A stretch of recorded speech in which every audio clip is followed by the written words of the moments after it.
story we were talking about Mr. Rogers.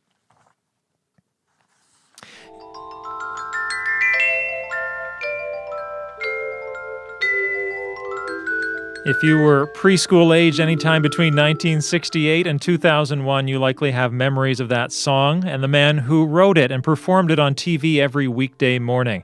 That's Won't You Be My Neighbor, the theme song from Mr. Rogers' Neighborhood.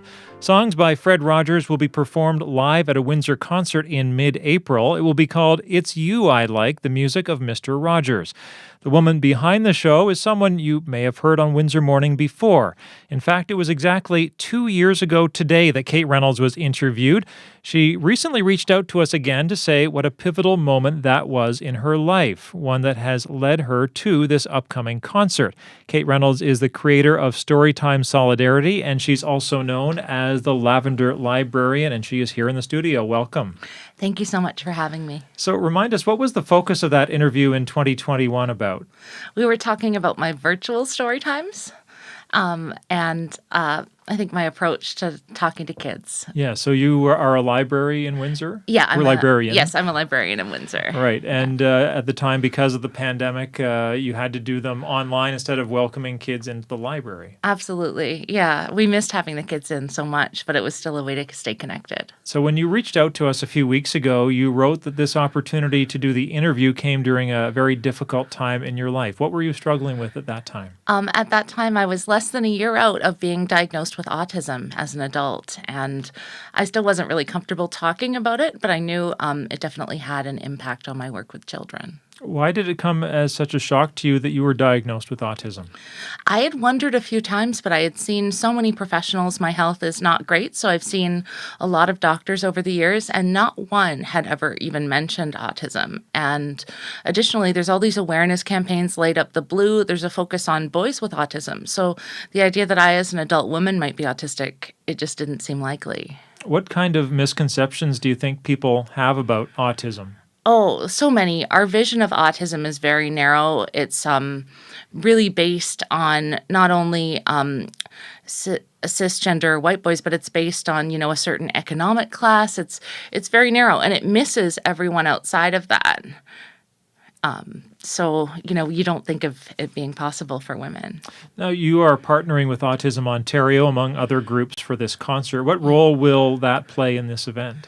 I mean, a big part of what they're doing is just creating a safe space for children and also adults with autism. If they need to leave the concert for a few minutes and have a little bit of a break, there'll be a nice, safe sensory space for them. So how did putting yourself out there 2 years ago for that interview about your story times online help you move forward with your life and your career?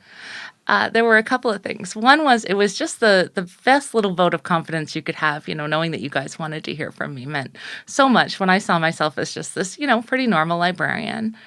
And then when some opportunities came up later, like I created Storytime Solidarity, the website I run with a group of children's librarians from all over the world, was like, you know what, as I create this group, I'm going to say, this is my work. And I showed the video, and they were like, oh, you really get it. You get talking to kids, you get children's librarianship. So that video was super useful. And then there was the self-esteem.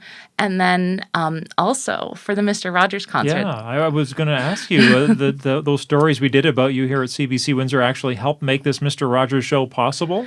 What's the connection? Yeah, well, they want to know, who's going to be singing his music. They're understandably protective because who doesn't love Mr. Rogers, right? You want to make sure the associations are good. So they showed the CBC video to the Fred Rogers Corporation, I believe, and that was what sold them that I should be allowed to sing his music. So what is it about Mr. Rogers and his music that speaks to you? Why did you want to do a show like this? He's always been a big influence on me, and I think a lot of people who work with kids, he just had this instinct. He respected children in a way that I think few children's performers do, but few people really get the humanity of children and their complex emotional needs. What do you remember about the show Mr. Rogers' Neighborhood from when you were younger?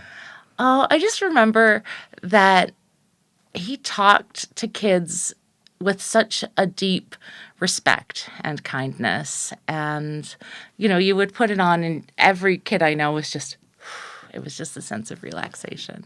Now, Fred Rogers died 20 years ago. Do you think that kids today are familiar with him?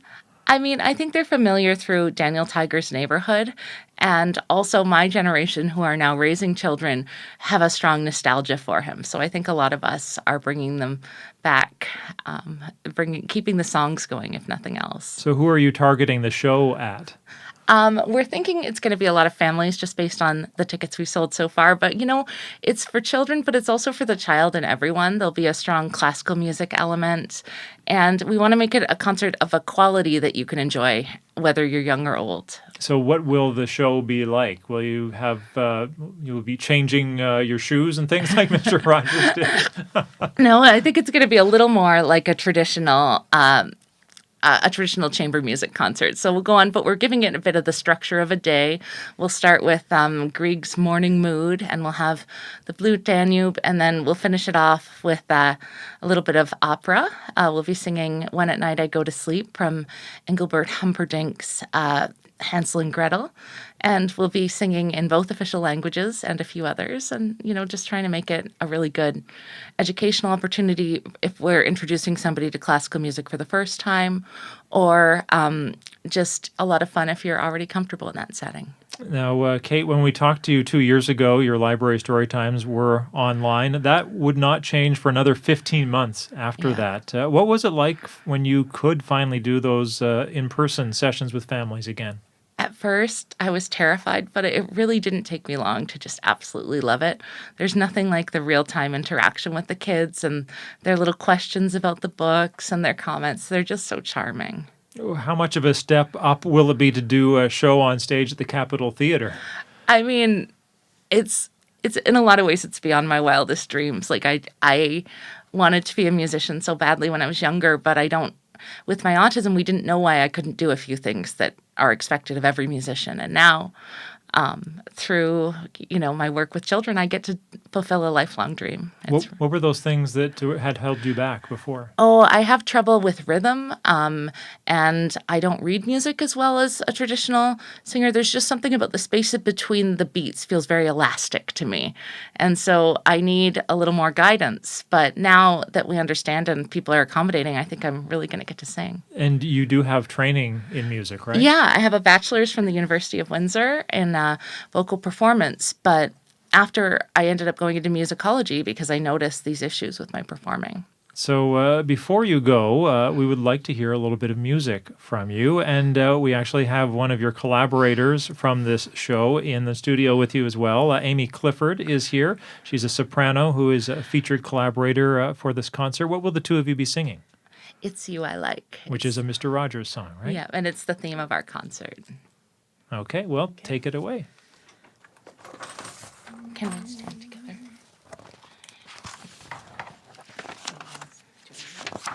Yep, sure. We're just getting organized in the studio here. The music book is out, and I think they have their opening note. It's You I Like from Aimee and Kate. Thank you. It's you I like. It's not the things you wear. It's not the way you do your hair, but it's you I like. The way you are right now. The way down deep inside you. Not the things that hide you, not your toys,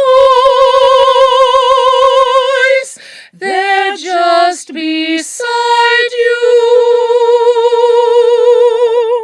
But it's you I like, every part of you I like. Your skin, your eyes, your feelings, whether old or new.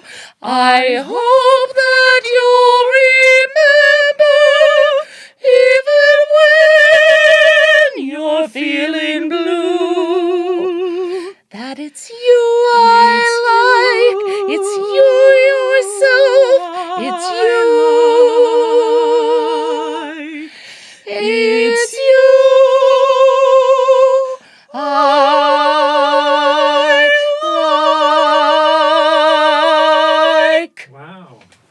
done. Thank you. Great to have two talented singers here, and your voices blend together beautifully. Thank Thank you. So the concert is coming up in a couple weeks. It is on April the 16th, which is a Sunday, 2:30 in the afternoon at the Capitol Theatre, featuring Kate Reynolds, also known as the Lavender Librarian, and we also had Aimee Clifford, who will be part of that show as well here in our studio. Thanks for coming in, both of you. Thank Thank you so much.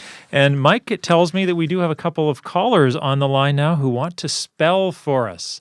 We have Jeff first. Hello, Jeff. Hello, Paul. Peter Duck? How are you, sir? I'm good. Now, how difficult of a word do you think you can handle this early Friday morning? Well, I've lived over 50 years. I should be able to spell something, right? Okay. What year were you born? 70. 1970. Well, I'm going to go to the Scripps National Spelling Bee winning words list, and Okay. I think you're in luck because I know what the 1970 word means, and I think you can handle this one. Croissant. All right. Croissant. Croissant.